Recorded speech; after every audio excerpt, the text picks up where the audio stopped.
Bismillahirrahmanirrahim. Assalamualaikum warahmatullahi wabarakatuh. Innal hamdalillah nahmaduhu wa nasta'inuhu wa nastaghfiruh wa na'udzu billahi min shururi anfusina wa min sayyiati a'malina. May yahdihillahu fala mudilla lahu wa may yudlil fala hadiyalah. Wa asyhadu an la ilaha illallah wa asyhadu anna Muhammadan 'abduhu wa rasuluhu la nabiyya ba'dah. Allahumma shalli wa sallim wa barik wa an'im ala nabiyyina Muhammad wa ala alihi wa sahbihi wa man sara ala nahjihi wa man jahada bi jihadihi wa ihtada bi hadihi wa tamassaka bi sunnatihi ila yaumil mi'ad, amma ba'd. Ya ayyuhalladzina amanu taqullaha haqqa tuqatih wa la tamutunna illa wa antum muslimun. Ya ayyuhan nasu taqu rabbakumul ladzi khalaqakum min nafsin wahidah wa khalaqa minha zawjaha وبث منهما رجالا كثيرا ونساء واتقوا الله الذي تساءلون به والأرحام إن الله كان عليكم رقيبا. يا أيها الذين آمنوا اتقوا الله وقولوا قولا سديدا يصلح لكم أعمالكم ويغفر لكم ذنوبكم ومن يطع الله ورسوله فقد فاز فوزا عظيما، أما بعد. فإن أصدق الحديث كتاب الله وخير الهدى هدى محمد صلى الله عليه وسلم wa syarral umuri muhdatsatuha fa inna kulla muhdatsatin bid'ah wa inna kulla bid'atin dhalalah wa kulla dhalalatin finnar, ay kama qala Rasulullah sallallahu alaihi wasallam. Summa ma ba'd. Bapak dan Ibu sidang jamaah salat subuh yang semoga dirahmati oleh Allah Subhanahu wa taala.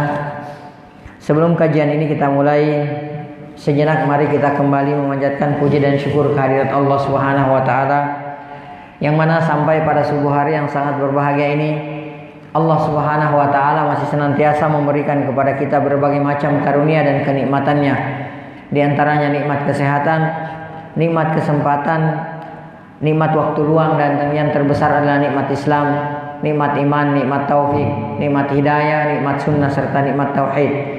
Sehingga dengan seluruh nikmat inilah kita sampai pada detik ini masih bisa melaksanakan berbagai macam bentuk ketaatan kepada Allah Subhanahu wa taala, melaksanakan berbagai macam bentuk ketaatan kepada Allah Subhanahu wa taala, sunnah-sunnah Rasulullah sallallahu alaihi wasallam, dan menunaikan berbagai macam kewajiban kita sebagai seorang muslim, sebagai seorang muslimah. Di antaranya melaksanakan salat subuh secara berjamaah, lalu kemudian dilanjutkan dengan thalabul ilmi.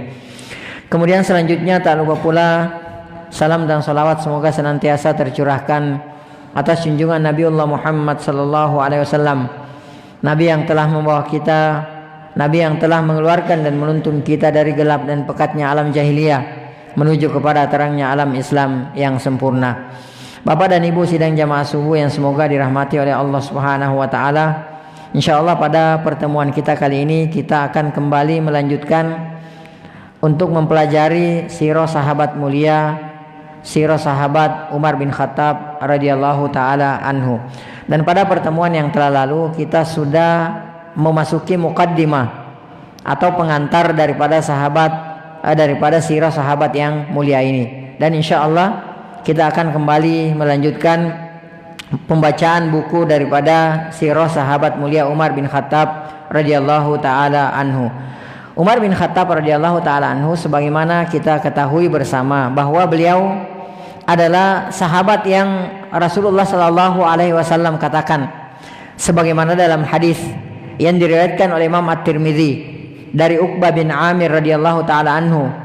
Beliau berkata, sami'tu Rasulullah sallallahu alaihi wasallam yaqul, aku pernah mendengarkan Rasulullah sallallahu alaihi wasallam bersabda, lau kana ba'di nabiyyun, andai ada setelahku nabi, lakana Umar bin Khattab, maka orangnya adalah Umar bin Khattab radhiyallahu taala anhu. Ya, jadi Rasulullah sallallahu alaihi wasallam katakan, andai ada nabi setelahku, maka orangnya adalah Umar bin Khattab radhiyallahu taala anhu. Akan tetapi Rasulullah sallallahu alaihi wasallam, Nabi Muhammad bin Abdullah sallallahu alaihi wasallam adalah nabi terakhir dan nabi penutup. Ya, andai ada nabi setelah Rasulullah sallallahu alaihi wasallam, maka orangnya adalah Umar bin Khattab radhiyallahu taala anhu. Ya, bukan si Edan, bukan Musaddiq, ya, dan pembohong-pembohong lainnya. Ya, akan tetapi andai ada nabi setelah Rasulullah sallallahu alaihi wasallam, setelah Nabi Muhammad sallallahu alaihi wasallam, maka kata Rasulullah orangnya adalah Umar bin Khattab radhiyallahu taala anhu. Beliau adalah sahabat yang Rasulullah sallallahu alaihi wasallam katakan sebagaimana dalam hadis yang diriwayatkan oleh Imam At-Tirmidzi dari Ibnu Umar radhiyallahu taala anhuma, innallaha ja'alal haqqa ala lisani Umar wa qalbihi. Kata Rasulullah SAW, sesungguhnya Allah Subhanahu wa taala menjadikan kebenaran pada lisan dan hati Umar bin Khattab radhiyallahu taala anhu. Beliau adalah sahabat yang Rasulullah sallallahu alaihi wasallam katakan sebagaimana dalam hadis yang diriwayatkan oleh Imam Bukhari dan Muslim, hadis yang datang dari Sa'ad bin Abi Waqqas radhiyallahu taala anhu, wallazi nafsi biyadihi, kata Rasulullah sallallahu alaihi wasallam, dan demi zat yang jiwaku berada di tangannya, ma laqiyaka syaitanu qattun salikan fajjan illa salaka fajjan ghaira fajjik. Kata Rasulullah sallallahu alaihi wasallam, demi zat yang jiwaku berada di tangannya, andai syaitan bertemu dengan engkau di satu jalan, maka syaitan lebih memilih jalan lain agar supaya tidak bertemu dengan engkau. Ini Umar bin Khattab radhiyallahu taala anhu. Ya, jadi syaitan itu takut bertemu dengan Umar bin Khattab radhiyallahu taala anhu, takut berpapasan dengan Umar bin Khattab radhiyallahu taala anhu di satu jalan. Andai Umar melewati satu jalan, maka syaitan akan memilih jalan yang lain agar tidak bertemu dengan Umar bin Khattab radhiyallahu taala anhu. Ya, beliau adalah sahabat yang Rasulullah sallallahu alaihi wasallam katakan sebagaimana dalam hadis yang diriwayatkan oleh Imam Bukhari dari Ali bin Abi Thalib radhiyallahu taala anhu. Allah Subhanahu wa taala katakan, la'allallaha azza wa jalla ittala'a ala ahli badrin. Barangkali Allah Subhanahu wa taala menengok, melihat kepada veteran perang Badar. Faqala, lalu Allah Subhanahu wa taala berfirman, i'malu ma syi'tum, kerjakan apa yang kalian kehendaki, faqad ghafartu lakum, karena sesungguhnya aku telah mengampuni kalian. Dan Umar bin Khattab radhiyallahu taala anhu adalah salah seorang peserta, salah seorang veteran perang Badar. Dan Allah Subhanahu wa taala katakan, i'malu ma syi'tum, kerjakan apa yang kalian kehendaki, inni qad ghafartu lakum, karena sungguhnya kata Allah, aku telah mengampuni kalian. Umar bin Khattab radhiyallahu taala anhu, ya, adalah salah seorang yang Allah Subhanahu wa taala katakan dalam surah Al-Fath ayat 18, laqad radhiyallahu 'anil mu'minin, sungguh Allah Subhanahu wa taala telah ridho terhadap kaum mukminin. Dan di dalam ayat ini salah seorang yang dimaksudkan adalah Umar bin Khattab radhiyallahu taala anhu. Allah Subhanahu wa taala dari atas langit ketujuh telah memberikan rekomendasi, telah memberikan tazkiyah kepada sahabat mulia Umar bin Khattab radhiyallahu taala anhu, bahwa beliau adalah salah seorang yang sudah diridhoi, sudah distempel, dicap keridhaan oleh Allah Subhanahu wa taala. Idz yubayyi'unaka tahta syajarah, ketika mereka, wahai Muhammad, membaiat engkau di bawah pohon. Ya, beliau adalah yang dikatakan oleh Rasulullah sallallahu alaihi wasallam dari dalam hadis yang diriwayatkan oleh Imam Abu Daud dari Jabir bin Abdullah radhiyallahu taala anhu, Rasulullah katakan, la yadkhulun nara, tidak akan masuk neraka, ahadun, seorang pun, min mambaya'a tahta syajarah, orang yang berbaiat di bawah pohon. Dan salah seorang yang berbaiat di bawah pohon, baiatur ridwan, adalah Umar bin Khattab radhiyallahu taala anhu. Ya, beliau radhiyallahu taala anhu, Umar bin Khattab radhiyallahu taala anhu, sahabat mulia, salah seorang sahabat mulia yang Allah Subhanahu wa taala maksudkan dalam Al-Qur'an surah At-Taubah ayat 100, was-sabiqunal awwalun. Ya, was-sabiqunal awwalun, dan yang terdahulu lagi yang pertama kali masuk Islam, minal muhajirin, dari sahabat dari kalangan kaum muhajirin. Umar bin Khattab radhiyallahu taala anhu adalah sahabat dari kalangan kaum muhajirin yang terdahulu dan yang pertama kali masuk Islam. Dan beliau adalah salah seorang yang dimaksudkan dalam surah Taubah ayat 100 ini, was-sabiqunal awwalun, yang terdahulu lagi pertama kali masuk Islam, minal muhajirin, dari kaum muhajirin, wal ansar, dan dari kaum ansar, walladzina taba'uhum bi ihsan, dan siapapun yang mengikuti mereka dengan baik, ya, radhiyallahu anhum wa radu'an.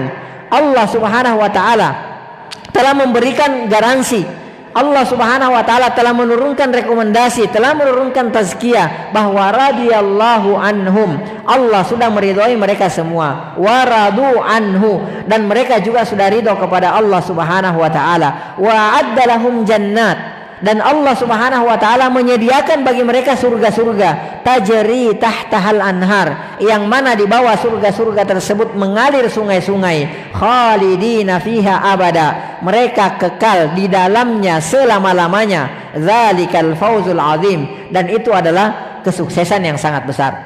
Ya, ini diantara keutamaan Umar bin Khattab radhiyallahu taala anhu yang disebutkan dalam Al-Qur'an dan juga disebutkan oleh Rasulullah sallallahu alaihi wasallam, dan masih banyak yang belum kita sebutkan, ya, ayat-ayat dan hadis-hadisnya yang datang dari Rasulullah sallallahu alaihi wasallam. Baik, Bapak dan Ibu yang semoga dirahmati oleh Allah Subhanahu wa taala, maka insyaallah kita akan melihat, ya, sirah beliau, ya. Kita akan melihat sirah beliau, sejarah beliau dalam kitab 10 sahabat dijamin masuk surga, ya, buah karya dari Syekh Muhammad Ahmad Isa. Ya, taib. Yang pertama kita akan melihat, ya, nama lengkap beliau, nama dan nasab beliau. Nama beliau adalah Umar bin Khattab bin Nufail bin Abdul Uzza bin Ribah bin Abdullah bin Qurt bin Zarrah. Ini nama beliau. Dan beliau bertemu, nasab beliau bertemu dengan kakek Rasulullah sallallahu alaihi wasallam yang kelima, ya. Jadi beliau masih kerabat Rasulullah sallallahu alaihi wasallam, bertemu nasabnya dengan Rasulullah sallallahu alaihi wasallam pada kakek yang kelima, yaitu Ka'ab bin Lu'ay bin Ghalib, ya. Ka'ab kakek kelimanya Rasulullah sallallahu alaihi wasallam, dan nasabnya Umar bin Khattab radhiyallahu taala anhu bertemu dengan kakek Rasulullah sallallahu alaihi wasallam di kakek yang kelima, yaitu Ka'ab bin Lu'ay bin Ghalib. Ya, bertemu di situ nasabnya dengan Rasulullah Shallallahu Alaihi Wasallam. Taib. Kemudian kabilah beliau adalah kabilah Bani Adi. Ya, itu kabilahnya Umar bin Khattab radhiyallahu taala anhu. Kabilah Bani Adi bin Ka'ab bin Lu'ay. Ya, karena mereka itu adalah orang Quraisy. Ya, jadi semuanya adalah suku, berasal dari suku Quraisy. Akan tetapi suku Quraisy ini nantinya mempunyai kabilah-kabilah tersendiri. Ya, jadi Umar bin Khattab radhiyallahu taala anhu itu punya kabilah sendiri. Nama kabilahnya Bani Adi bin Ka'ab bin Lu'ay, atau biasa kita sebut Bani Adi. Kemudian Abu Bakar As-Siddiq radhiyallahu taala anhu juga punya kabilah. Ya, kabilah beliau, kabilah Umar bin Khattab, Abu Bakar As-Siddiq radhiyallahu taala anhu adalah Bani Taim. Ya, demikian pula dengan Rasulullah sallallahu alaihi wasallam. Rasulullah sallallahu alaihi wasallam punya kabilah. Nama kabilah beliau adalah apa? Nama kabilahnya adalah Bani Hashim. Demikian pula dengan Abu Jahal, ya, alaihi laknatullah. Abu Jahal juga punya kabilah. Nama kabilahnya apa? Bani Makhzum. Ya. Nah, mereka semua adalah orang-orang Quraisy. Dan orang-orang Quraisy ini adalah orang-orang yang paling mulia, orang-orang pilihan semuanya. Ya. Jadi mereka adalah orang-orang pilihan, ya, dan yang termulia di antara suku Quraisy ini adalah kabilahnya Rasulullah sallallahu alaihi wasallam, Bani Hashim, ya. Dan orang yang termulia di Bani Hashim, bahkan yang termulia, manusia termulia di alam semesta ini adalah Rasulullah sallallahu alaihi wasallam. Nah, kabilahnya Umar bin Khattab radhiyallahu taala anhu adalah Bani Adi. Ya, dan kabilahnya Umar bin Khattab radhiyallahu taala anhu dikenal di suku Quraisy, ya, adalah kabilah yang termasuk kabilah yang paling sedikit ya, termasuk paling sedikit orang-orangnya, ya, termasuk orang yang paling sedikit masyarakatnya. Makanya kabilah Bani Adi dalam sejarah itu sering dizolimi, ya, jadi biasa dizolimi dari kabilah-kabilah yang lainnya. Karena kenapa? Bani Adi ini termasuk jumlahnya yang sangat sedikit, ya. Makanya Umar bin Khattab radhiyallahu taala anhu, beliau hidup di tempat dalam kondisi yang biasa terzolimi. Akhirnya beliau itu keras, ya, di antara sebabnya beliau itu keras, ya kan, seperti itu. Dan Umar bin Khattab radhiyallahu taala anhu itu sangat benci kepada kezaliman, ya, karena dulunya kabilahnya Umar bin Khattab radhiyallahu taala anhu, kabilah Bani Adi itu biasa dizolimi. Kabilah Bani Adi itu biasa dizolimi, ya, karena jumlahnya yang sedikit. Akhirnya Umar bin Khattab radhiyallahu taala anhu, beliau terbiasa hidup dizolimi. Akhirnya beliau tabiatnya keras, ya. Dan salah satu karakteristik Umar bin Khattab radhiyallahu taala anhu, beliau termasuk benci terhadap kezaliman. Makanya kita lihat nanti bagaimana di pemerintahan Umar bin Khattab radhiyallahu taala anhu tercipta keadilan yang sangat luar biasa, ya, tercipta keadilan yang sangat luar biasa dalam sejarah Islam. Baik, Bapak dan Ibu yang semoga dirahmati oleh Allah Subhanahu wa taala. Kemudian ibu beliau bernama Hantama binti Hisham bin Al-Mughirah. Jadi Hantama binti Hisham bin Al-Mughirah, ya. Nah, Hantama ini suku beliau, suku orang tua ibu beliau ini sukunya dari Bani Makhzum, ya, dari Bani Makhzum. Berarti dari pihak ibu Umar bin Khattab radhiyallahu taala anhu itu satu suku dengan siapa? Satu suku dengan Abu Jahal, ya. Bahkan Abu Jahal alaihi la'natullah itu adalah siapa? Pamannya Umar bin Khattab radhiyallahu taala anhu. Banyak di antara kita yang sering keliru. Abu Jahal itu katanya pamannya Rasulullah, bukan. Ya, yang pamannya Rasulullah siapa? Naam, yang pamannya Rasulullah adalah Abu Lahab alaihi la'natullah. Ya, jadi pamannya Rasulullah adalah Abu Lahab, bukan Abu Jahal. Abu Jahal itu pamannya, saudaranya ibunya Umar bin Khattab radhiyallahu dari pihak ibu, ya. Jadi Abu Jahal adalah pamannya Umar bin Khattab radhiyallahu taala anhu, ya, dari pihak ibunya, ya.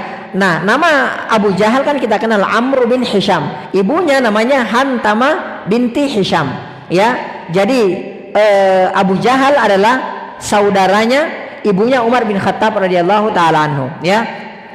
Tapi makanya nanti kita lihat salah satu sebab, ya, masuk Islamnya Umar bin Khattab radhiyallahu taala anhu adalah, nanti akan kita lihat banyak sebab-sebabnya, akan tetapi ahli sejarah mengkritisi bahwa ada ada riwayat-riwayat yang lemah. Dan riwayat yang paling kuat sebab masuk Islamnya Umar bin Khattab radhiyallahu taala anhu nantinya adalah berkat doanya Rasulullah sallallahu alaihi wasallam, ya, dengan perantara beliau diberikan hidayah oleh Allah Subhanahu wa taala dengan perantara doa Rasulullah sallallahu alaihi wasallam, ya. Ya Allah, muliakanlah Islam ini, ya, dari salah satu dua orang. Yang pertama Amr bin Hisham, pamannya Abu Jahal.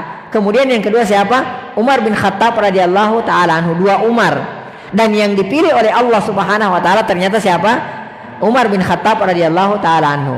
Nah, nanti kita lihat bahwa suku Rasulullah sallallahu alaihi wasallam dengan sukunya Abu Jahal, ya, ini saling terjadi persaingan, ya. Jadi Bani Hashim dengan Bani Makhzum, ya, ini sepanjang sejarah terjadi persaingan, ya.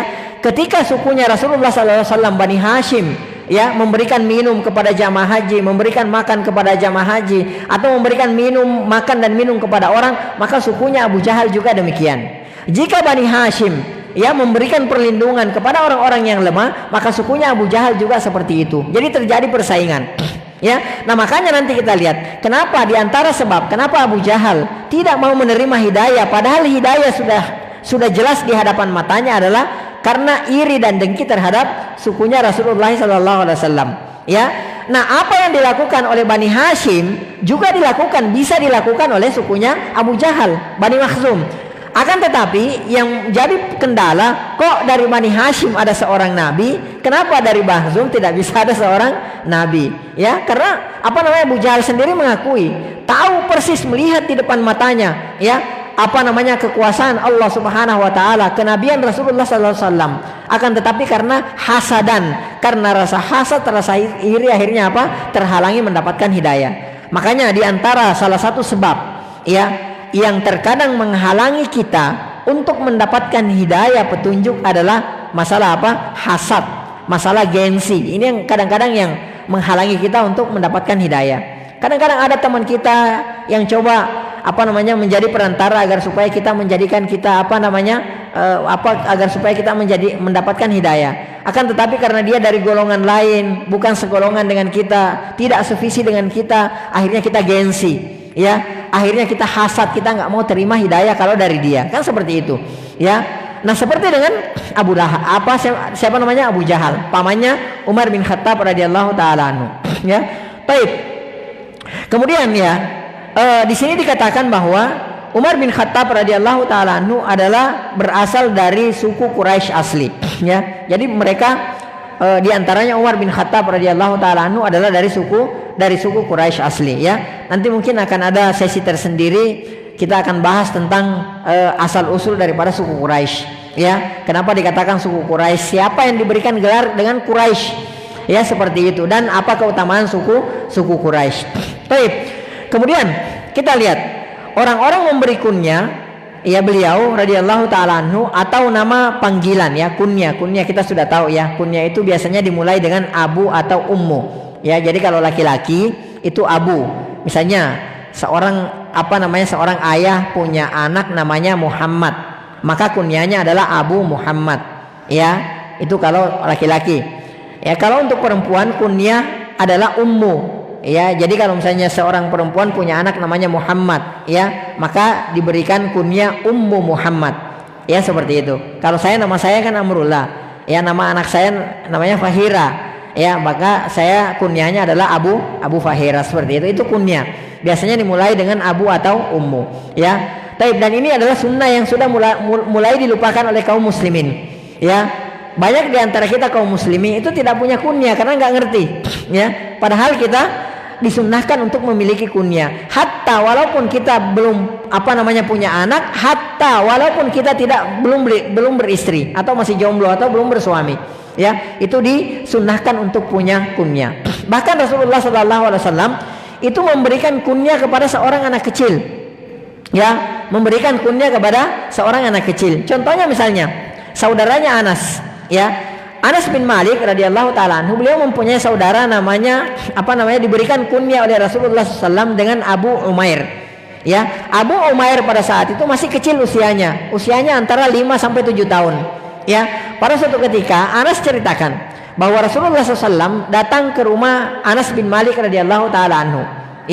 Kemudian Rasulullah SAW melihat adik kecilnya Anas pada saat itu lagi dalam kondisi bersedih, lagi dalam kondisi murung, Maka Rasulullah SAW bertanya kepada Anas bin Malik, kenapa adik kamu?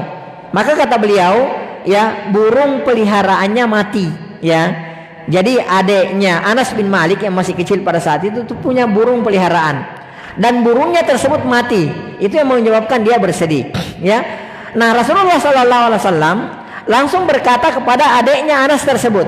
Apa yang beliau katakan? Ya Aba Umair, madza fa'alan Nugair. Wahai Abu Umair, perhatikan, Rasulullah SAW memberikan kunyah kepada seorang anak kecil yang usianya pada saat itu antara 5 sampai 7 tahun.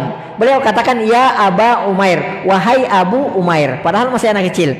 Madza fa'alan Nugair, apa yang dilakukan oleh An-Nugair? An-Nugair ini burung kecilnya adiknya Anas. Akhirnya Abu Umair pada saat itu langsung tersenyum bahagia diberikan kunyah oleh Rasulullah sallallahu alaihi wasallam.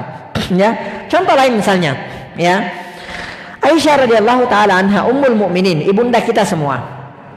Saya tanya sama bapak dan ibu sekalian, Aisyah punya anak enggak?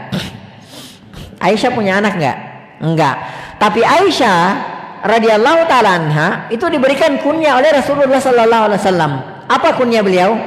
Ummu Abdillah, Jadi kalau antum dengar Ummu Abdillah, itu adalah Aisyah radhiyallahu taala anha. Mungkin ada sahabiah yang lain, sahabat yang lain, akan tetapi masyhur kita dengarkan Ummu Abdillah. Kalau ada yang mengatakan Ummu Abdillah, dan sedang membicarakan Aisyah, berarti yang dimaksudkan adalah Aisyah radhiyallahu taala anha. Jadi kunyanya Aisyah ibunda kita adalah Ummu Abdillah. Padahal Aisyah radhiyallahu taala anha itu tidak mempunyai anak. Ya, ini kunya namanya. Nah, kunyanya Umar bin Khattab radhiyallahu taala anhu diberikan diberikan kunya adalah Abu Hafsin atau Abu Hafs. Ya, Abu Hafs. Nah, banyak riwayat yang menceritakan tentang sebab muasal, asal mulanya kenapa Umar bin Khattab radhiyallahu taala anhu diberikan kunya Abu Hafsin atau Abu Hafs. Ya, ada yang mengatakan ya bahwa yang memberikan gelar ini adalah Rasulullah sallallahu alaihi wasallam.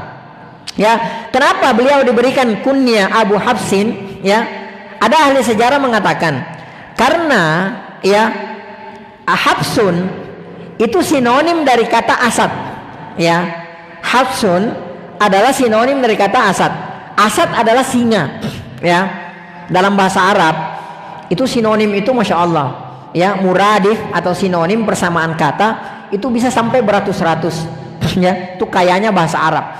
Ya, bahkan dikatakan para ahli bahasa mengatakan sinonim dari kata asad, ya persamaan atau muradif dari kata singa itu mencapai, ada yang mengatakan 500 sinonim, ada yang mengatakan sampai 600 sinonim. Bayangkan bahasa Indonesia singa berapa coba? Cuma berapa biji?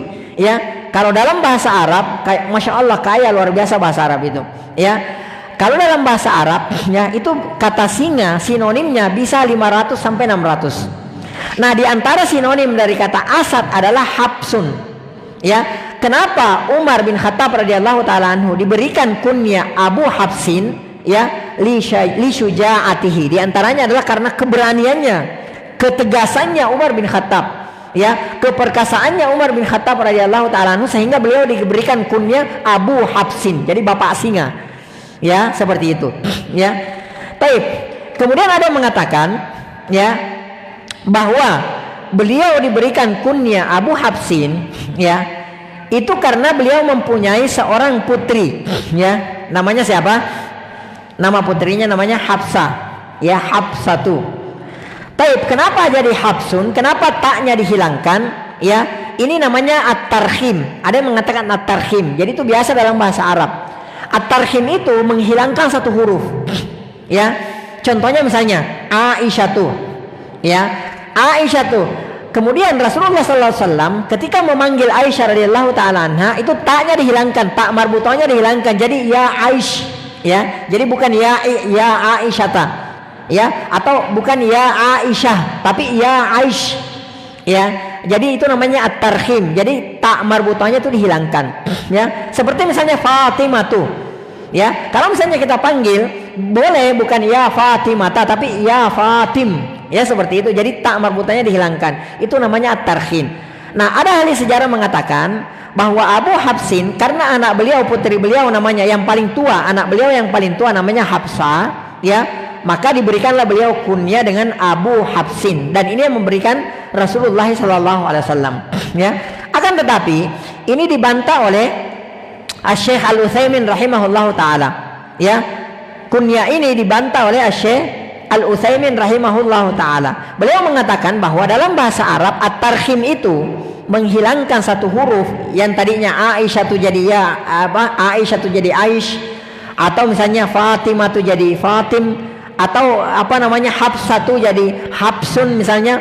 Ya, at-tarhim itu kata beliau rahimahullahu taala itu bisa dilakukan tidak terjadi mayakunu illa fin nida. Jadi tidak terjadi kecuali dalam buat memanggil saja. Contohnya Aisyah itu jadi ya Aish, wahai Aish, atau Fatimah itu ya Fatim, atau Hafsah itu jadi ya Hafsah gitu kan. Seperti itu. Ya. Jadi itu hanya terjadi pada huruf nida saja, ya. Jadi tidak terjadi pada yang lainnya, ya. Jadi kata beliau, kata Syekh Al-Utsaimin rahimahullahu taala, at-tarhim ma yakunu illa fi nida. Jadi at-tarhim itu menghilangkan satu huruf itu tidak bisa dilakukan kalau bukan di dalam hukum nida ya. Dalam bahasa Arab itu nanti akan dipelajari, ya. Fi ghairi nida yakunu syadz. Kata beliau, adapun selain di hukum di bab an-nida, ya, maka hukumnya syadz, ya. Maka ini hukumnya goncang, ya. Maka tidak bisa dijadikan sebagai alasan. Wallahu taala alam bisawab. Yang paling sahih, ya, yang yang mendekati kebenaran dari sebab muasal daripada kunya Abu Hafsin ini adalah bahwa karena keberanian Umar bin Khattab radhiyallahu taala anhu sehingga beliau diberikan kunya Abu Hafsin. Asy-Syaikh Al-Utsaimin mengatakan bahwa semua orang yang bernama Umar, ya, itu kunyanya bisa Abu Hafsin. Jadi kalau ada orang bernama Umar, maka bisa diberikan kunya Abu Hafsin. Itu pernyataan dari Asy-Syaikh Al-Utsaimin rahimahullahu taala. Baik, Bapak dan Ibu yang semoga dirahmati oleh Allah Subhanahu wa taala. Ya, kemudian, ya, nama beliau digelari dengan Al-Faruq, ya. Biasa kita dengarkan, ya. Gelar beliau adalah Al-Faruq. Jadi biasa dikatakan Abu Hafsin Umar bin Khattab, ya. Abu Hafsin Umar bin Khattab Al-Faruq, ya. Jadi kalau Abu Hafsin adalah kunyanya, ya. Kalau Al-Faruq adalah gelar beliau. Jadi lakop itu gelar Al-Faruq. Seperti misalnya Abu Bakar siapa? As-Siddiq, ya. Kemudian As-Sahib, ya. Kemudian gelarnya lagi yang Abu Bakar As-Siddiq misalnya, yang lainnya Al-Awa dan seterusnya. Pernah kita pelajari ada diantaranya ada 5 gelarnya, ada 5 lakapnya Abu Bakar As-Siddiq radhiyallahu taala anhu. Kalau Umar, ya, beliau diberikan gelar Al-Faruq, ya. Nah, beliau diberikan gelar Al-Faruq, ya, diantara sebabnya adalah karena beliau radhiyallahu taala anhu itu berani, ya, menampakkan Islam dengan terang-terangan, ya, dan beliau sebagai yang membedakan antara yang hak dengan yang batil, ya. Masyhur kisahnya, ya.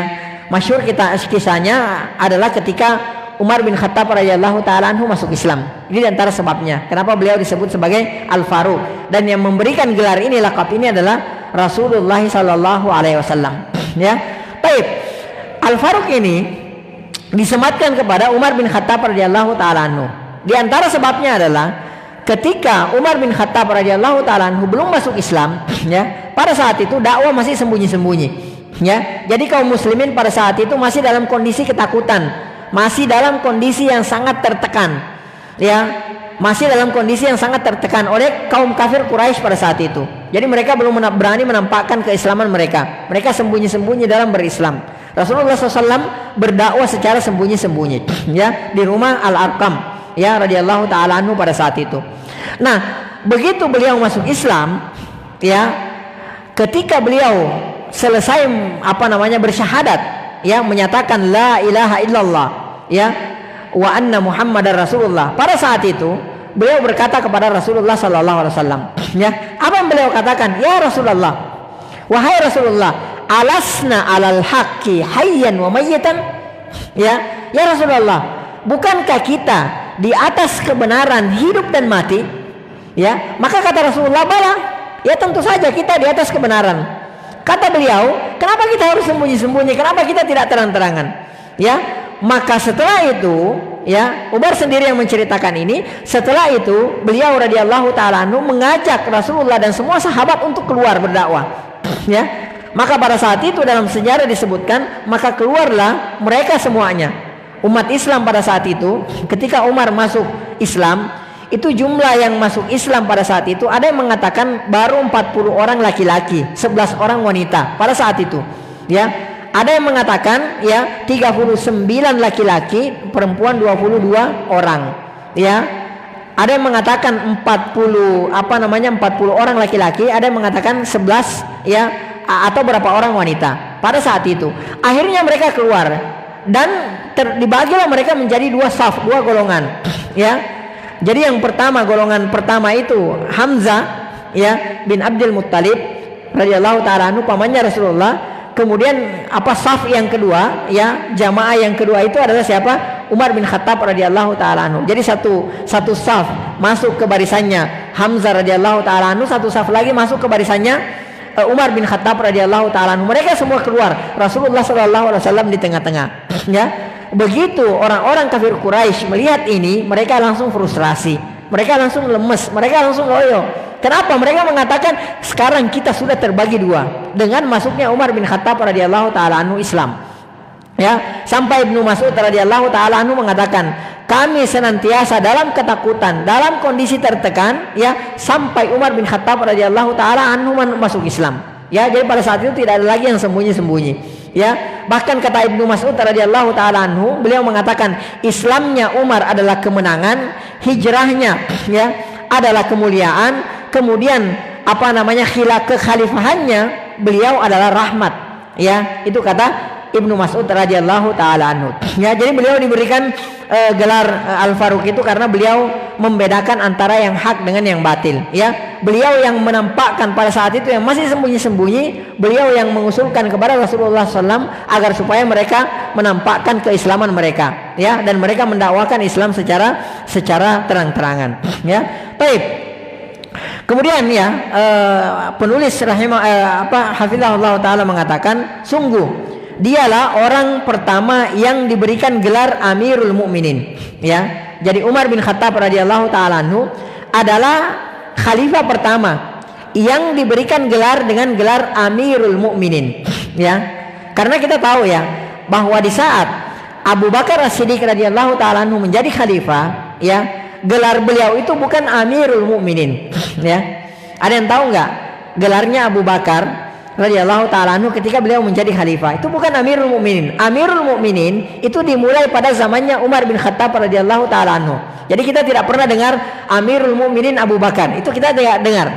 Karena yang diberikan gelar pertama kali dengan Amirul Mukminin adalah Umar bin Khattab radhiyallahu taala anhu. Nanti kemudian menyusul Utsman bin Affan radhiyallahu taala anhu, Ali bin Abi Thalib dan seterusnya. Ya, mereka semua khalifah itu disebut sebagai Amirul Mukminin, amirnya kaum mukminin. Ya. Baik, ini ada sebabnya. Nah, di saat Abu Bakar, beliau disebut sebagai Khalifatur Rasul sallallahu alaihi wasallam. Ya, khalifahnya Rasulullah sallallahu alaihi wasallam, khalifah pengganti Rasulullah sallallahu alaihi wasallam itu Abu Bakar. Ya. Nah, Abu Bakar ya bukan disebut sebagai Amirul Mukminin. Akan tetapi di zamannya Umar, beliau disebut sebagai apa? Amirul Mukminin Umar bin Khattab radhiyallahu taala anhu. Ya. Di antara sebabnya, ya, di antara riwayat yang menjelaskan ini sebagaimana yang disebutkan oleh Ibnul Jauzi rahimahullahu taala dari Muhammad bin Sa'ad. Ya, kalau para ahli sejarah, para ulama mengatakan, lamma mata Abu Bakrin, ya, tatkala Abu Bakar radhiyallahu taala anhu meninggal dunia, wa kana yud'a khalifatu Rasulillah sallallahu alaihi wasallam, dan Abu Bakar itu dipanggil dengan Khalifatur Rasul, khalifahnya Rasulullah SAW, atau khalifah pengganti Rasulullah Sallallahu Alaihi Wasallam. Ya, qila li Umar khalifati Rasulillah. Ya, maka ketika Umar bin Khattab menjadi khalifah, maka panggilan beliau adalah Khalifatur Rasul Sallallahu Alaihi Wasallam. Jadi khalifahnya pengganti Rasulullah SAW. Jadi Umar itu adalah khalifah Rasulullah SAW. Jadi kepanjangan, ya, karena harus disandarkan ke harus dinisbatkan ke Abu Bakar, ya, ke Rasulullah SAW. Jadi kepanjangan. Kalau Abu Bakar kan nggak panjang, Khalifatur Rasul, khalifahnya Rasulullah. Akan tetapi Umar khalifati Rasulillah, khalifahnya Rasulullah. Maksudnya khalifahnya Abu Bakar, khalifahnya pengganti Abu Bakar. Ya, ini kepanjangan. Faqalal muslimun, maka kaum muslimin mengatakan pada saat itu, ya, faman jaa ba'daka summiya khalifati Rasulillah. Wahai Umar, ya, orang yang khalifah yang datang setelah Anda, nanti yang menggantikan Anda, semuanya disebut dengan khalifati Rasulillah sallallahu alaihi wasallam. Ya, jadi khalifah Rasulullah SAW, maksudnya khalifah pengganti Abu Bakar. Jadi itu kepanjangan. Kata para sahabat, fayatulu hadza, ini kepanjangan gelarnya. Jadi ngomongnya itu ribet. Ya, jadi gelarnya ini kepanjangan. Ya, kemudian kemudian mereka mengatakan, walakin ijtama'u ala ismin yud'a bihi al khalifah wa yud'a bihi min ba'dihi fadu'iya Amirul Mukminin fa huwa awwalu man summiya bidzalik. Ya, nah kata sepakatlah para sahabat kaum muslimin pada saat itu, ya, bahwa orang yang datang setelah khalifah yang jadi khalifah setelah Abu Bakar As-Siddiq radhiyallahu taala anhu itu disebutkan gelar dengan Amirul Mukminin. Ya, jadi siapa saja khalifah setelah Abu Bakar maka diberilah gelar dengan Amirul Mukminin. Dan Umar bin Khattab radhiyallahu taala anhu ya orang pertama yang diberikan gelar Amirul Mukminin ya. Kemudian di antara sebabnya di antaranya adalah anna Umar bin Al-Aziz, bahwasanya Umar bin Abdul Aziz ya sa'ala Abu Bakrin bin Sulaiman bin Abi Haythama. Jadi Umar bin Abdul Aziz rahimahullahu taala itu bertanya kepada Abu Bakar bin Sulaiman bin Abi Haythama ya. Apa yang beliau katakan ya, lamma kana Abu Bakrin yaktubu min Abi Bakar ya. Tatkala di zamannya Abu Bakar As-Siddiq radhiyallahu taala anhu, tatkala Abu Bakar radhiyallahu taala anhu pada saat itu menjadi khalifah, ketika beliau menuliskan sebuah surat ya, menuliskan surat-surat untuk keluar untuk ke ke gubernurnya ya, untuk pembantunya di bagian-bagian di wilayah yang lainnya selain di Madinah misalnya kepada bawahannya, maka Abu Bakar As-Siddiq radhiyallahu taala anhu menuliskan ya min Abi Bakrin min khalifatir Rasul sallallahu alaihi wasallam Abi Bakar ya, dari khalifahnya Rasulullah sallallahu alaihi wasallam Abu Bakar. Itu biasanya Abu Bakar As-Siddiq radhiyallahu taala anhu menulis surat seperti itu ya. Baik. Kemudian ya Summa kana Umar yaktub, kemudian di zamannya Umar bin Khattab radhiyallahu taala anhu yaktubu, beliau menulis min ba'dihi min Umar bin Khattab khalifatu Abi Bakrin. Kemudian di zamannya Umar ya, di zamannya Umar bin Khattab, beliau kalau menuliskan surat itu beliau menuliskan surat dari khalifahnya Abu Bakar, Umar bin Khattab radhiyallahu taala anhu ya. Jadi kalau Abu Bakar menulis surat dari khalifah Rasulullah Abu Bakar. Kalau di zamannya Umar, beliau menuliskan surat, kalau menulis surat dari khalifahnya Abu Bakar, Umar bin Khattab radhiyallahu taala anhu ya. Kemudian Umar bin Abdul Aziz menanyakan kepada Abu Bakar ya, Al-Haythama ya radhiyallahu taala anhu, wa man awwalu man kataba Amiral Mukminin, siapakah yang pertama kali yang menuliskan Amirul Mukminin? Umar bin Khattab radhiyallahu taala anhu. Faqala, maka beliau berkata, haddatsatni jaddati asy-Syifa ya, nenek aku menceritakan kepada aku, dan Syifa ini kata beliau wa kanat minal muhajirat al-awwal ya. Syifa ini adalah salah seorang ya wanita yang ikut berhijrah bersama Rasulullah sallallahu alaihi wasallam. Qalat, kemudian Syifa ya, kakeknya Abu Bakar ini menceritakan bahwa kata Umar bin Khattab ila amilil Irakin, bahwasanya Umar bin Khattab radhiyallahu taala anhu itu menuliskan surat kepada penguasa Irak pada saat itu, gubernur yang ada di Irak ya. Jadi Umar bin Khattab menuliskan surat kepada gubernur yang ada di sana, meminta kepada gubernur yang ada di Irak untuk mengirimkan dua utusannya yang kuat-kuat, yang cerdas, untuk diutus ke Madinah ya. Dalam rangka apa? Dalam rangka untuk ditanyakan perkembangan situasi yang terjadi di Irak pada saat itu ya, karena Irak pada saat itu sudah dikuasai oleh kaum muslimin ya, dan Umar bin Khattab radhiyallahu taala anhu menempatkan seorang gubernur di Irak ya. Akhirnya beliau meminta kepada dua orang untuk diutus ke Madinah, ke pusat, ke ibu kota ya, untuk dimintai keterangan ya oleh Umar bin Khattab radhiyallahu taala anhu ya. Fa ba'atsa ilaihi sahibul Irakin ya, maka kemudian gubernur di Irak pada saat itu mengirim dua orang ya, mengirim dua orang untuk diberangkatkan ke Madinah untuk menghadap ke Umar bin Khattab radhiyallahu taala anhu. Kemudian yang diutus pada saat itu namanya Labid bin Rabi'ah. Yang pertama adalah Labid bin Rabi'ah ya. Kemudian yang kedua yang diutus adalah Adi bin Hatim ya. Ini yang diutus oleh gubernur Irak pada saat itu untuk menghadap kepada Umar bin Khattab radhiyallahu taala anhu ya. Yang pertama tadi adalah Labid bin Rabi'ah, kemudian yang kedua adalah Adi bin Hatim ya. Faqadima al-Madinah, maka keduanya pun datang ke Madinah ya. Fa'anaha rahilatahuma bi fina'il masjid, maka tatkala keduanya sampai di Madinah dari Irak ya, itu perjalanan dari Irak ke Madinah dengan kendaraan tercepat pada saat itu normalnya itu 1 bulan perjalanan, sekitar 1 bulan perjalanan ya. Jadi lebih dari 1000 kilometer ya dari Irak ke Madinah ya. perjalanan tercepat pada saat itu ya sekitar 1 bulanan, ya. Dari Irak ke Madinah 1 bulan, dari Madinah ke Irak 1 bulan. Berarti perjalanan bolak-balik itu 2 bulan. Itu tercepat, kondisi normal pada saat itu. Ya. Nah, sampailah utusan ini keduanya di Madinah dan sampailah mereka di halaman masjid, ya, halaman Masjid Nabawi pada saat itu. Ya.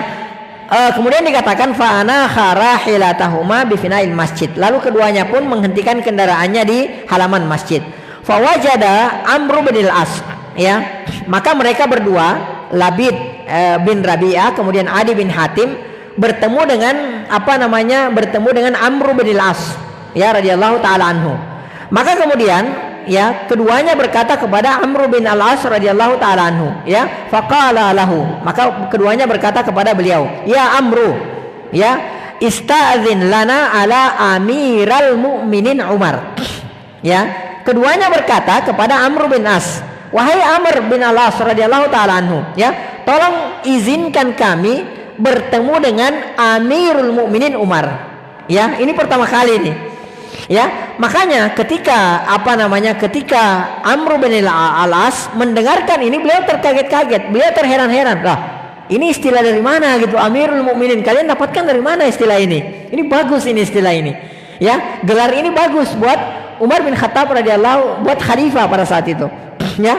Kemudian beliau berdua mengatakan bahwa kita adalah kaum mukminin, sementara beliau adalah amir kita. Jadi beliau adalah Amirul Mukminin. Ya, maka ya Amr bin al-As akhirnya datang masuk ke masjid menghadap kepada Umar bin Khattab radhiyallahu taala anhu. Kemudian beliau mengatakan assalamu alayka ya Amiral Mukminin. Ya, begitu beliau masuk masjid, Amr bin al-As radhiyallahu taala anhu masuk kepada Umar bin Khattab radhiyallahu taala anhu, bertemu dengan beliau. Beliau mengatakan assalamu alayka ya Amiral Mukminin.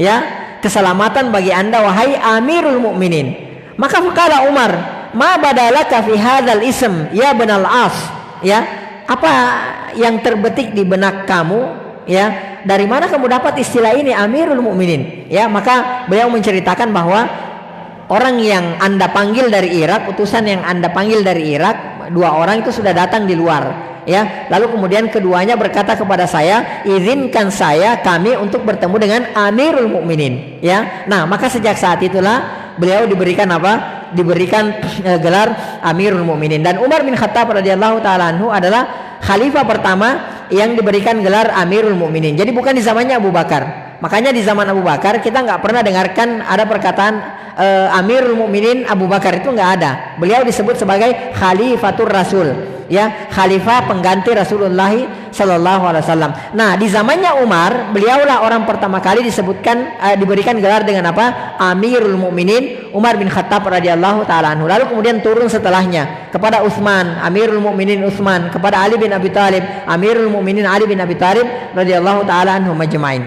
Ya. Baik, ini diantara sebabnya yang disebutkan oleh para ahli sejarah. Kemudian selanjutnya, Bapak dan Ibu yang semoga dirahmati oleh Allah Subhanahu wa taala, ya. Umar bin Al-Khattab lahir 13 tahun setelah lahirnya Rasulullah sallallahu alaihi wasallam, ya. Jadi beliau lebih muda 13 tahun dari Rasulullah sallallahu alaihi wasallam, ya. Saya tanya sama antum, Umar bin Khattab radhiyallahu taala anhu itu lahir tahun berapa setelah peristiwa gajah, ya, Amul Fil, ya. Kan salah satu patokan bangsa Arab dulunya itu adalah peristiwa-peristiwa besar, karena pada saat itu belum ada patokan tahun, ya. Makanya salah satu patokan tahun yang dijadikan patokan tahun pada saat itu adalah kejadian gajah itu, tentara bergajah, Amul Fil namanya, tahun gajah, dihancurkannya, dimusnahkannya pasukan Abraha dan pasukan bergajah pada saat itu. Ya, saya tanya sama antum, berapa tahun setelah pasukan dihancurkannya pasukan Abraha lahir Umar bin Khattab radhiyallahu taala anhu? Berapa tahun? Ya, beliau lahir 13 tahun setelah Rasulullah SAW. Berarti tahun keberapa? Ya, tahun 13. Ya, karena Rasulullah SAW lahir pada tahun gajah. Ya, jadi Rasulullah lahir bertepatan dengan tahun dihancurkannya pasukan Abraha dan pasukannya. Ya, yaitu pada tahun gajah. Ya, dan Rasulullah SAW lahir 50 hari pasca dihancurkannya Abraha dan pasukannya, ya. Maka disitulah diambil patokan tahun gajah. Rasulullah lahir pada tahun gajah. Nah, Umar bin Khattab radhiyallahu taala anhu lahir 13 tahun setelah kelahiran Rasulullah SAW. Berarti beliau umurnya, usianya lebih muda dari Rasulullah SAW, 13 tahun lebih muda, ya. Dan beliau lahir 13 tahun pada tahun gajah, ya. 13 tahun patokannya tahun gajah, ya. Baik. Kemudian beliau dikenal dengan keberaniannya, ya, kecerdasan, kegagahan dan ketegasan sikapnya. Ini masyhur, terkenal bagaimana beraninya Umar bin Khattab radhiyallahu taala anhu. Nanti akan kita bacakan bagaimana keberanian Umar bin Khattab radhiyallahu taala anhu. Beliau adalah orang yang terkenal, orang yang paling berani, tidak ada takutnya sama sekali, ya. Makanya kita lihat ketika beliau masuk Islam radhiyallahu taala anhu, orang-orang Quraisy itu pada lemes semua, ya. Karena kenapa? Wah, ini pentolan mereka masuk Islam, ya. Dan beliau adalah orang yang cerdas. Umar bin Khattab radhiyallahu taala anhu adalah salah seorang sahabat yang cerdas, ya. Di antara kecerdasan beliau radhiyallahu taala anhu, beliau adalah salah seorang orang Arab, ya, yang bisa baca dan menulis.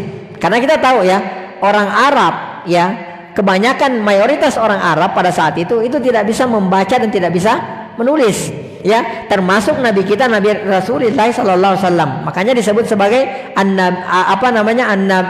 Nabi al-Ummi, ya. Beliau adalah orang yang tidak bisa membaca dan tidak bisa menulis, ya. Akan tetapi Umar bin Khattab radhiyallahu taala anhu termasuk salah seorang orang Arab dan salah seorang sahabat yang bisa membaca dan menulis. Makanya nanti kan kita akan kenal beberapa orang sahabat, ya, yang mana mereka itu penulis wahyu Rasulullah sallallahu alaihi wasallam, ya. Penulis wahyu Rasulullah SAW. Karena apa? Mereka bisa membaca dan bisa menulis. Nah, di antara yang bisa membaca dan bisa menulis itu adalah Umar bin Khattab radhiyallahu taala anhu. Enggak semua, ya. Jadi beliau dikenal dengan kecerdasannya. Nanti akan kita lihat juga bagaimana Umar bin Khattab radhiyallahu taala anhu ketika ada permasalahan, ya, yang terjadi di kalangan manusia pada saat itu. Lalu kemudian orang-orang memilih pendapat A, kemudian Umar memilih pendapat B.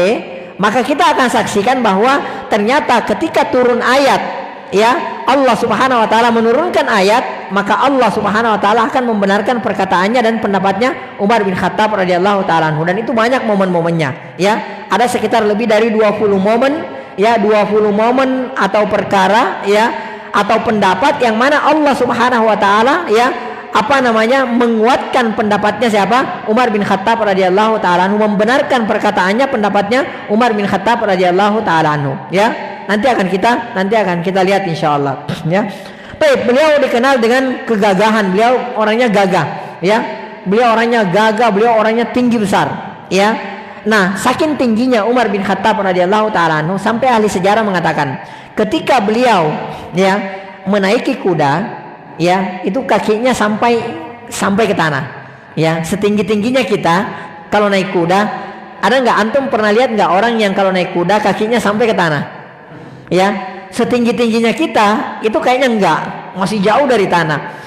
Umar, orang ahli sejarah mengatakan beliau kalau naik kuda itu digambarkan sampai kakinya itu sampai ke tanah, ya. Itu saking tingginya beliau, ya. Beliau adalah beliau orangnya tinggi dan kuat. Beliau orangnya tegas, beliau orangnya keras karena didikan dari orang tuanya, ya. Didikan dari ayahnya yang keras, ya. Baik. Kemudian ketegasan sikap beliau kalau sudah mengambil sikap tegas, ya, beliau tidak bisa dirubah. Kemudian Umar bin Khattab radhiyallahu taala anhu masuk Islam pada tahun ke-6, ya. Jadi beliau radhiyallahu taala anhu masuk Islam pada tahun ke-6 dari kenabian Rasulullah sallallahu alaihi wasallam. Beliau masuk Islam 6 tahun setelah diutusnya Rasulullah sallallahu alaihi wasallam masuk Islam. Perhatikan di sini, Umar bin Khattab radhiyallahu taala anhu bukan orang yang pertama kali masuk Islam, ya. Bukan orang yang pertama kali masuk Islam. Bukan ketika Rasulullah SAW begitu diutus menjadi Nabi dan Rasul, beliau langsung masuk Islam. Tidak seperti Abu Bakar. Beliau masuk Islam 6 tahun setelah diutusnya Rasulullah SAW menjadi Nabi dan Rasul. Bayangkan kaum muslimin yang sudah muslim pada saat itu, ya, orang sahabat yang sudah masuk Islam pada saat itu harus menghadapi tekanan dari Umar bin Khattab radhiyallahu taala anhu lebih dari 5 tahun, ya, karena beliau masuk Islam ya di usia 6 tahun setelah diutusnya Rasulullah SAW menjadi seorang nabi dan rasul, ya. Bahkan para sahabat banyak yang kalau ingat Umar bin Khattab radhiyallahu taala, bagaimana gangguannya, bagaimana intimidasinya, tekanannya dari Umar bin Khattab, sampai kaum muslimin itu merasa frustrasi, ya, frustrasi dalam artian bahwa berat kayaknya kalau Umar bin Khattab radhiyallahu taala masuk Islam, ya. Artinya di sini yang saya maksudkan frustrasi di sini, akhirnya harapan mereka itu jauh, ya. Mereka tidak menyangka kalau Umar bin Khattab radhiyallahu taala itu akan masuk Islam nantinya. Bahkan salah seorang sahabat, nanti akan kita pelajari juga, ada yang mengatakan bahwa Umar bin Khattab radhiyallahu taala tidak akan masuk Islam sebelum keledainya Al-Khattab masuk Islam. Ya. Jadi kalau keledai bapaknya Umar nggak masuk Islam, Umar nggak bakal bisa masuk Islam. Sampai ada sahabat yang mengatakan seperti itu. Ya, walaupun riwayatnya diperselisihkan oleh para ulama sejarah. Ya, baik. Kemudian beliau pada saat itu masuk Islam di usianya 26 tahun. Ya, jadi beliau masuk Islam itu di usia 26 tahun. Jadi masya Allah masih sangat belia sekali.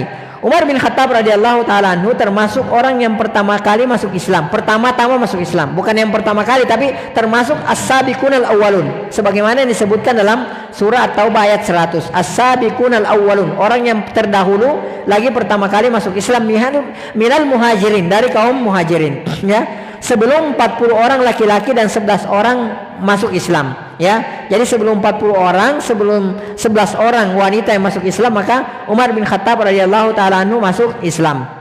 Ya, seiring dengan keislaman Umar radhiyallahu taala anhu, maka Islam pun mulai berpengaruh di Makkah dan kaum muslimin bersukacita, ya. Tadi kita sudah jelaskan sebagaimana perkataan Ibnu Mas'ud radhiyallahu taala anhu bahwa ya Islam ini senantiasa mulia, Islam ini senantiasa disegani sejak masuknya Umar bin Khattab radhiyallahu taala anhu masuk Islam pada saat itu. Sejak masuknya Islam Umar bin Khattab radhiyallahu taala anhu, ya. Umar radhiyallahu taala anhu adalah salah seorang yang lebih dahulu beriman, termasuk 10 orang yang dijamin masuk surga, ya.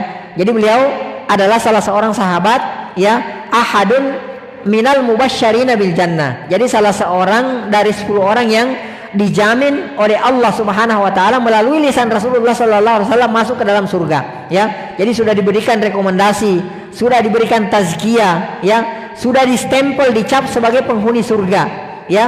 Di saat jasad beliau masih berjalan di jalan raya, di gang-gang kota Madinah, di pasar kota Madinah, beliau sudah mendapatkan gelar sebagai penghuni surga, ya. Jadi masya Allah, di saat beliau masih bertransaksi dengan kaum muslimin lainnya, masih sholat berjamaah dengan kaum muslimin lainnya, di saat beliau masih berperang dengan kaum muslimin lainnya, bermuamalah dengan kaum muslimin lainnya, beliau sudah dijamin masuk surga oleh Allah Subhanahu wa taala melalui lisan Rasulullah sallallahu alaihi wasallam. Sebagaimana dalam hadis, ya, yang diriwayatkan oleh Imam At-Tirmidzi dalam sunannya, kemudian juga diriwayatkan oleh Imam Ahmad dalam musnadnya, ya.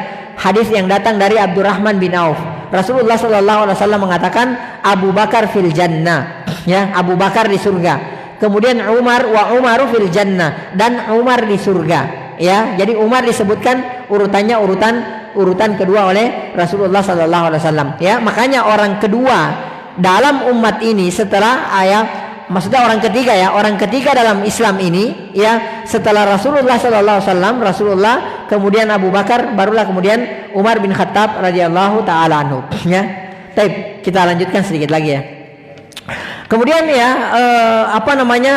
bagian dari Khulafaur Rasyidin, ya. Beliau Umar bin Khattab radhiyallahu taala anhu salah seorang yang disebutkan sebagai Khulafa Ar-Rasyidun, ya. Ada berapa Khulafa Ar-Rasyidun? Yang antum tahu ada berapa orang? Ada 4 orang, ya. Ini namanya Khulafa Ar-Rasyidun Al-Mahdiyun, ya. Jadi khalifah Ar-Rasyidun, ya, yang diberikan petunjuk, ya, yang terpimpin, ya, yang diberikan petunjuk oleh Allah Subhanahu wa taala. Jadi Al-Khulafa Ar-Rasyidun, ya, sebagaimana disebutkan dalam hadis Rasulullah sallallahu alaihi wasallam yang diriwayatkan oleh Imam Abu Daud dan At-Tirmidzi, ya, dari Al-Irbad bin Sariyah. Rasulullah sallallahu alaihi wasallam bersabda, "Fa'alaikum bisunnati." Ya, kata Rasulullah SAW, hendaklah kalian berpegang teguh dengan sunnahku, ya. hendaklah kalian berpegang teguh dengan sunnahku wa sunnati khulafa'ir rasyidin al-mahdiin min ba'di. Ya, kata Rasulullah SAW, dan hendaklah kalian berpegang teguh dengan sunnah al-khulafa ar-rasyidun, ya, khalifah yang ar-rasyidun setelahku, kata Rasulullah SAW.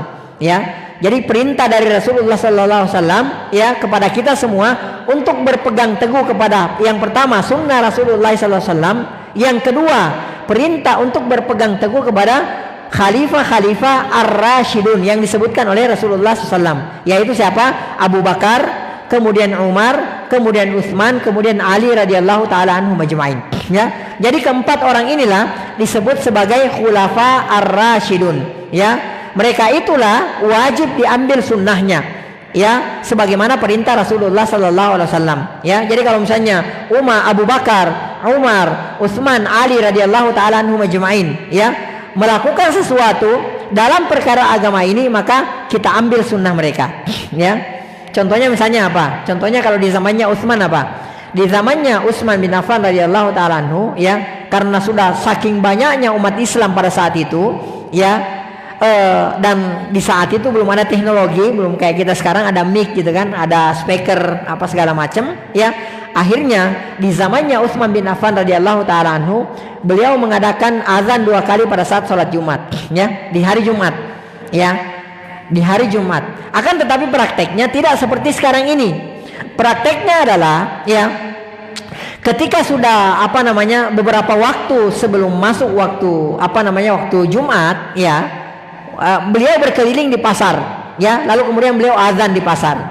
Ya, ini terjadi di zamannya Utsman bin Affan radhiyallahu taala anhu, dan ini adalah sunnahnya beliau, ya.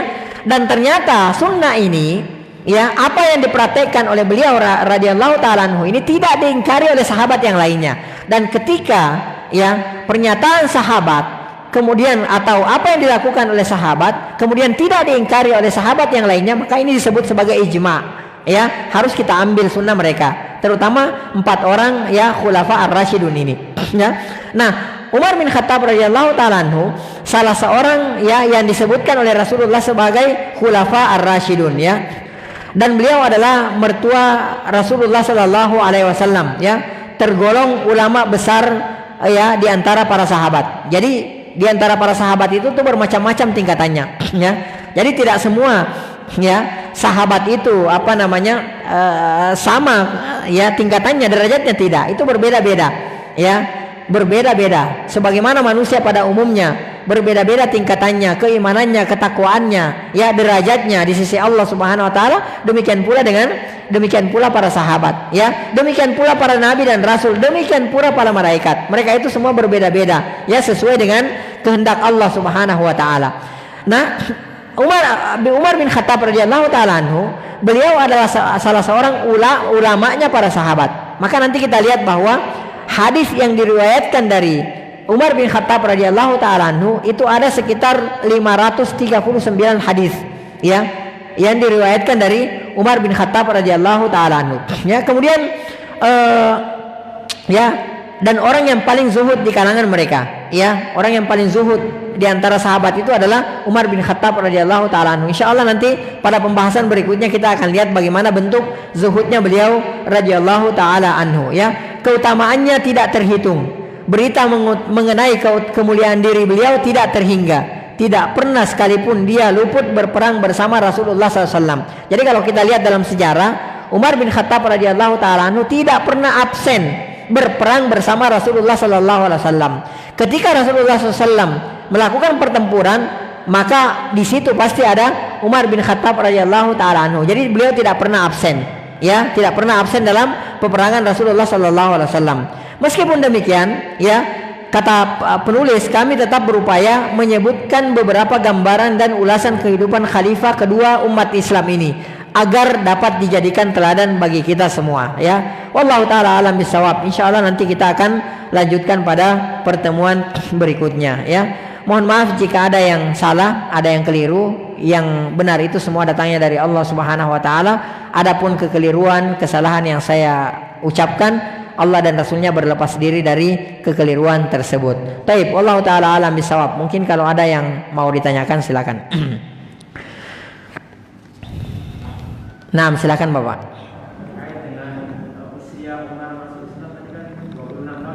Nah,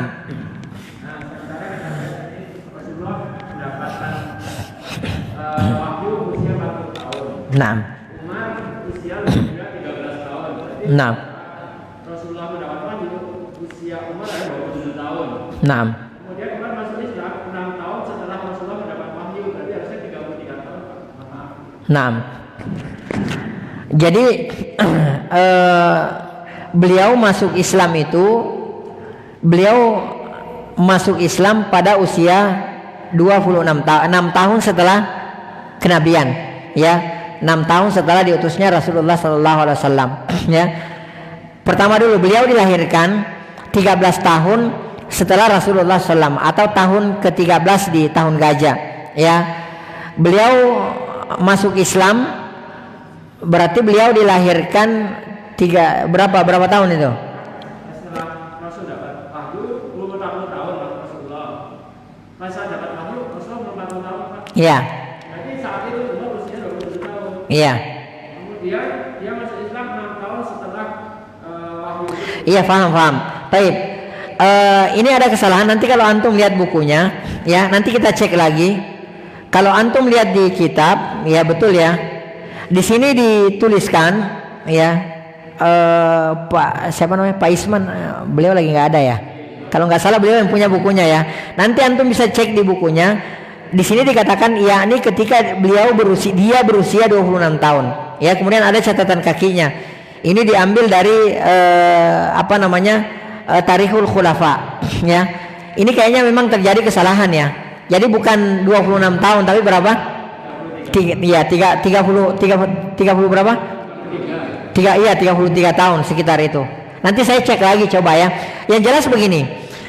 Yang jelas dalam sejarah jelas bahwa beliau lahir 13 tahun setelah kelahiran Rasulullah SAW. Ya, berarti 13 tahun lebih muda dari Rasulullah SAW. Kemudian beliau masuk Islam itu 6 tahun setelah diutusnya Rasulullah SAW. Rasulullah lahir pada tahun gajah, ya, dan beliau diutus menjadi nabi dan rasul di usia 40 tahun, ya. Dan di usia 40 tahun itu turun wahyu jelas, ya, karena ketika beliau diutus menjadi nabi dan rasul, ya, beliau mendapatkan wahyu ketika beliau berada di gua Hira. Disitulah wahyu wahyu pertama turun, ya. Iqra bismi rabbikal ladzi khalaq. Nanti kita lihat, wallahu taala alam bisawab. Nanti kita cek lagi ya. Tapi nanti ana cek apakah betul buku ini yang salah apa ana yang salah ya. Wallahu taala alam bisawab. Naam, ada lagi? Naam, silakan Bapak. Waalaikumsalam warahmatullahi. Jadi sedikit Pak, bicara masalah sahabat yang saya mau tanyakan, seperti kalian kemarin kan ada habaib yang menurut indikasi tersesat. Naam. Apakah sedemikian ininya keturunan Rasulullah yang tidak terjaga begitu? Parahnya keadaan sekarang. Taib. Intinya apa ini? Pertanyaan antum apa? Apakah sahabat keturunan Rasulullah, kata sahabat keturunan Rasulullah katanya? Naam. Apakah masih benar terjaga keimanan mereka oleh Allah ataukah akan dijaga juga tersesat oleh Allah? Taib. Yang pertama, ya. Yang pertama, keturunan Rasulullah SAW itu jelas berbeda ya. Berbeda sikap kita dengan orang biasa. Tapi dengan catatan bahwa kita tidak boleh gulu, tidak boleh berlebih-lebihan, ya. Karena Rasulullah SAW melarang dengan keras, wa iyyakum wal gulu. Hendaklah kalian menjauhi al gulu, ya. Karena orang-orang Yahudi dan Nasrani itu tersesat karena gulu mereka kepada para nabi dan rasul mereka. Ya, ini yang pertama. Kalau memang benar ya, ini kalau dalam posisi benar loh ya. Wallahu alam, kita nggak tahu. Kalau siapapun itu dalam posisi bahwa betul-betul ya mereka adalah keturunan Rasulullah SAW, jelas mereka tempatnya berbeda dengan orang kebanyakan, ya. Artinya kita harus menghargai mereka sebagai keturunannya Rasulullah sallallahu alaihi wasallam. Ya. Jadi harus lebih ya dibandingkan dengan orang lainnya. Tapi dengan catatan bahwa kita tidak boleh gulu. Ya, ini yang pertama. Kemudian yang kedua, ya, tidak ada perbedaan, ya, tidak ada perbedaan antara orang Arab dengan non Arab, ajami. Ya, kata Rasulullah SAW, la farqa baina ajamin wala arabi. Atau kama kala Rasulullah, tidak ada perbedaan antara di sisi Allah Subhanahu wa taala antara orang Arab dengan non Arab illa bitaqwallah, kecuali takwanya kepada Allah Subhanahu wa taala. Makanya orang yang paling mulia di sisi Allah Subhanahu wa taala, ya, orang yang paling mulia di sisi Allah Subhanahu wa taala itu adalah siapa? Atqakum, yang paling bertakwa. Ya. Jadi siapapun, jadi misalnya nih, yang satu orang Arab, yang satu non Arab, ya. Nah, non Arab ini lebih bertakwa kepada Allah daripada Arab ini, ya, sama-sama orang beriman, tapi yang non Arab ini lebih bertakwa kepada Allah Subhanahu wa taala. Maka siapa yang paling bertakwa? Siapa yang paling mulia? Yang paling bertakwa non Arab ini. Ya, karena dia yang paling bertakwa kepada Allah Subhanahu wa taala. Masih ada hubungan keturunan Rasulullah sallallahu alaihi wasallam. Taruhlah misalnya keturunan 36 ke 37, ya. Ada non Arab dan dia lebih bertakwa kepada Allah Subhanahu wa taala, maka orang bukan Arab ini, bukan keturunan Nabi ini lebih mulia di sisi Allah Subhanahu wa taala daripada keturunan Nabi ini karena ketakwaannya lebih. Ya. Dalilnya mana? Dalilnya itu jelas, inna akramakum indallahi atqakum. Ya. Jadi kata Rasulullah SAW, yang paling bertakwa di sisi Allah Subhanahu wa taala, ya, yang paling mulia di sisi Allah Subhanahu wa taala adalah orang yang paling bertakwa. Ya. Taib. Rasulullah sallallahu alaihi wasallam pernah berkata kepada Fatimah, putri tercinta beliau. Ya, Rasulullah sallam pernah berkata kepada Fatimah, putri tercinta beliau radhiyallahu taala anha. Apa yang beliau katakan? Ya Fatimah, salimin mali ma syi'ti. Minta kepadaku harta apapun yang kau kehendaki. Akan tetapi, ya, pembelaan itu di sisi Allah Subhanahu wa taala. Aku tidak bisa membela engkau di sisi Allah Subhanahu wa taala. Ya, dalam artian bahwa kalau seseorang melakukan dosa dan maksiat, ya, maka tidak ada yang bisa membelanya di sisi Allah Subhanahu wa taala. Ya, tidak ada yang bisa membelanya di sisi Allah Subhanahu wa taala, ya. Ada seorang muslim mukmin pelaku dosa besar, ya, itu pun dia mendapatkan syafaat nanti atas izin Allah Subhanahu wa taala, ya. Jadi atas izin Allah Subhanahu wa taala. Jadi siapapun itu, ya, kalau dia melakukan kemaksiatan, dia melakukan dosa, ya, maka urusannya dengan Allah Subhanahu wa taala, ya. Nah, keturunan Rasulullah sallallahu alaihi wasallam, ya, keturunan Rasulullah sallallahu alaihi wasallam itu tidak ada yang menjamin gitu loh, ya. Tidak ada yang bisa menjamin bahwa mereka itu tidak melakukan tidak melakukan maksiat dan dosa, karena tidak ada manusia yang maksum selain Rasulullah sallallahu alaihi wasallam, ya. Kemaksuman itu sudah terkubur bersama meninggalnya Rasulullah sallallahu alaihi wasallam, ya. Jadi tidak ada yang bisa menjamin bahwa ada orang yang tidak berdosa setelah Rasulullah sallallahu alaihi wasallam. Semua orang melakukan perbuatan dosa dan yang maksum itu cuma Rasulullah sallallahu alaihi wasallam, ya. Jadi yang maksum itu cuma Rasulullah sallallahu alaihi wasallam. Jadi tidak ada jaminan, ya. Tidak ada jaminan bahwa ketika dia sudah turunan Rasulullah sallallahu alaihi wasallam, ya, dia sudah dijamin, enggak ada seperti itu, ya.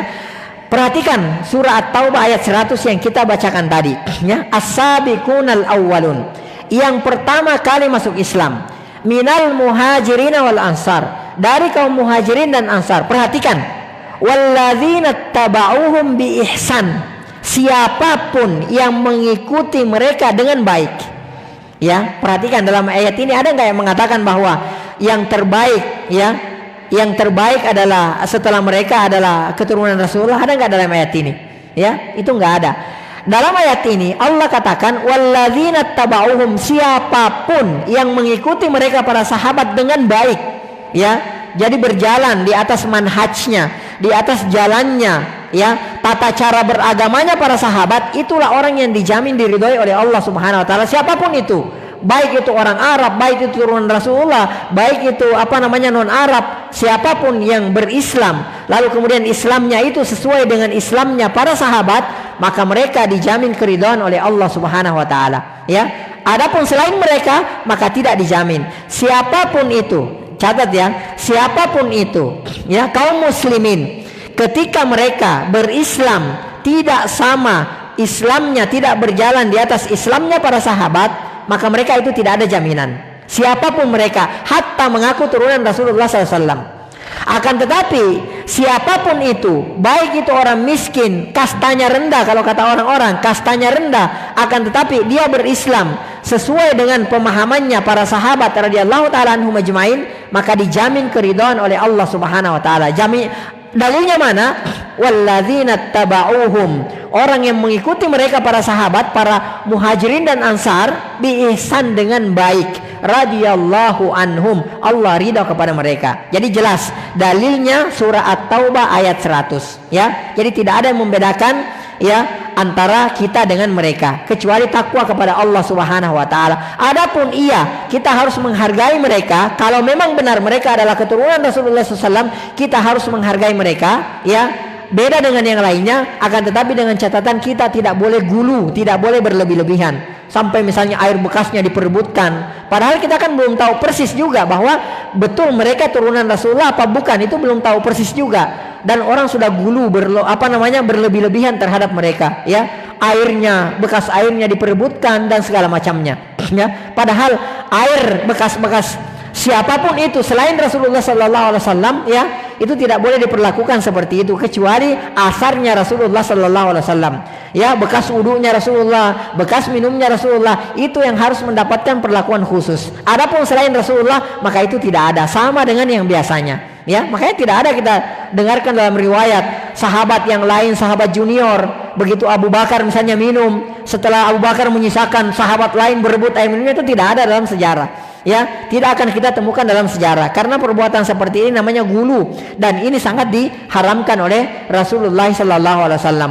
Adapun orang-orang sekarang bahkan senang kalau dirinya dijadikan dikultuskan, ya. Bahkan mungkin tersinggung kalau tidak sampai dicium tangannya, tidak sampai ruku-ruku gitu kan, air minumnya tidak dipeributkan. Ada yang sampai tersinggung, kurang adab apalah dan segala macamnya. Padahal Rasulullah SAW itu melarang perbuatan seperti ini, ya.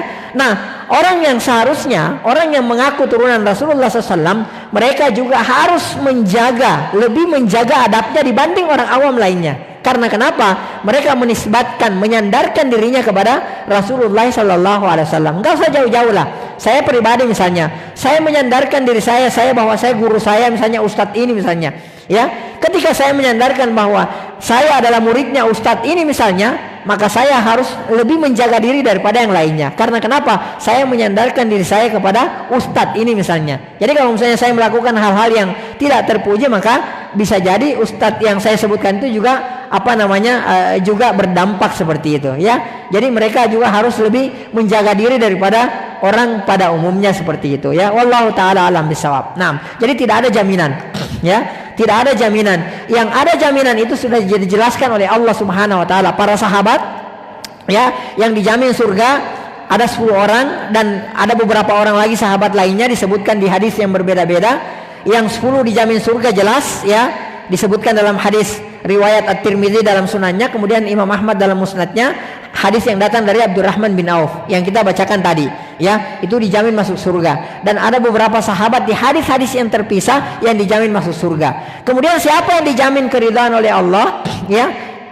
Kemudian orang-orang, kuncinya di surah At-Taubah ayat 100. Kemudian orang-orang yang mengikuti mereka dengan baik, mengikuti para sahabat, ya, dengan baik, ya, mereka lah yang dijamin akan mendapatkan keridhaan oleh Allah Subhanahu wa taala. Adapun selain mereka maka tidak dijamin oleh Allah Subhanahu wa taala. Walaupun itu mengaku keturunannya Rasulullah sallallahu alaihi wasallam, ya. Wallahu taala alam bisawab. Kemudian masalah syafaat. Siapapun akan mendapatkan syafaat dari Rasulullah SAW dari kaum muslimin pelaku dosa besar, ya. Kaum muslimin yang melakukan dosa besar terjatuh kepada dosa besar, maka insya Allah akan mendapatkan syafaat dari Rasulullah SAW, itu pun setelah mendapatkan izin dari Allah Subhanahu wa taala, ya. Jadi bukan yang memberi syafaat itu bukan Rasulullah, ya. Jadi Rasulullah SAW, Allah yang memberikan syafaat, mengizinkan kepada Rasulullah untuk memberikan syafaat kepada umatnya, ya. Wallahu taala a'lam bisawab. Nah, mungkin cukup kali, ya. Ya, kita cukupkan sampai di sini. Insyaallah nanti kita lanjutkan pada pertemuan berikutnya. Kita tutup dengan doa subhanakallahumma bihamdik asyhadu an la ilaha illa anta astaghfiruka wa atubu ilaik. Hadani Allahu wa iyyakum wa sallallahu ala nabiyyina Muhammad wa ala alihi washabbihi ajmain. Wa akhiru da'wana alhamdulillahi rabbil alamin. Assalamualaikum warahmatullahi wabarakatuh.